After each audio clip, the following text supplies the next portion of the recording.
ایک بزرگ فرماتے ہیں میں نے دعا مانگنے کا طریقہ اپنی بیوی سے سیکھا۔ دعا مانگنے کا طریقہ اپنی سیکھنے والے تو اپنے بچوں سے بھی سیکھ لیتے ہیں، سیکھنے والے تو ہر ایک سے سیکھتے ہیں۔ وہ کہتے ہیں میں نے دعا مانگنے کا سلیقہ اپنی بیوی سے سیکھا ہے۔ حضرت وہ کس طرح؟ فرمانے لگے میری بیوی نے نا مجھے کوئی کام بتایا، کچھ پیسوں کی ضرورت کے لیے کہا، تو میں نے اسے کہا کہ بھئی ابھی میرے پاس نہیں ہے، کچھ دنوں میں آتے ہیں تو میں دے دوں گا۔ عورتوں کی عادت ہوتی ہے وہ بار بار یاد کراتی ہیں، 2-4 دنوں کے بعد پھر اس نے کہا حضرت وہ میں نے کہا تھا کچھ پیسے، میں نے اسے کہا کہ ابھی میرے پاس نہیں ہے، کچھ دنوں میں ملتے ہیں تو میں تمہیں دے دوں گا۔ اس نے کچھ دنوں کے بعد پھر کہا حضور وہ میں نے کچھ پیسے کہے تھے۔ فرماتے میں نے ڈانٹ دیا، میں نے کہا کہ کیا تو روز مجھے شرمندہ کرتی ہے، کہا نا میرے پاس نہیں ہے، ہوں گے تو دے دوں گا، تو روز یاد کراتی ہے۔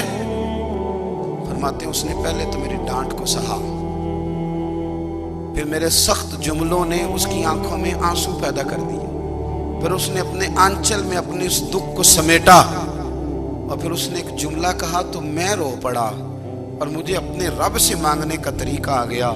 مجھے کہنے لگی حضرت جی آپ نے ڈانٹ دیا، میں نے سہ لیا، پر آپ ہی میرے شوہر ہیں، بتائیں نا آپ سے نہ کہوں تو میں کس سے جا کے کہوں۔ فرماتے ہیں میں رو پڑا، اور میں کھل کے رویا، اور میں تڑپ کے رویا، اور پھر میری سسکیاں بند گئیں۔ تو مجھے کہنے لگی آپ کو کیا ہوا؟ میں نے کہا مجھے بھی دعا مانگنی آ گئی ہے، جب میں اسے کہوں گا نا اللہ تو ہی میرا رب ہے، میں تجھ سے نہ کہوں تو میں کس سے جا کے کہوں؟ میں کیوں کسی بندے سے سوال کروں؟ میں کیوں کسی دنیا دار سے کہوں؟ میں تیرے بندوں کا، نیک بندوں کا وسیلہ لے کے، تیرے محبوب کی غلامی لے کے تیری بارگاہ میں آیا، تجھ سے نہ مانگوں تو کس سے مانگوں؟ سمجھ آ گئی ہے جب میں اس رنگ میں مانگوں گا تو پھر رب میرے اوپر بڑا ہی فضل فرمائے گا۔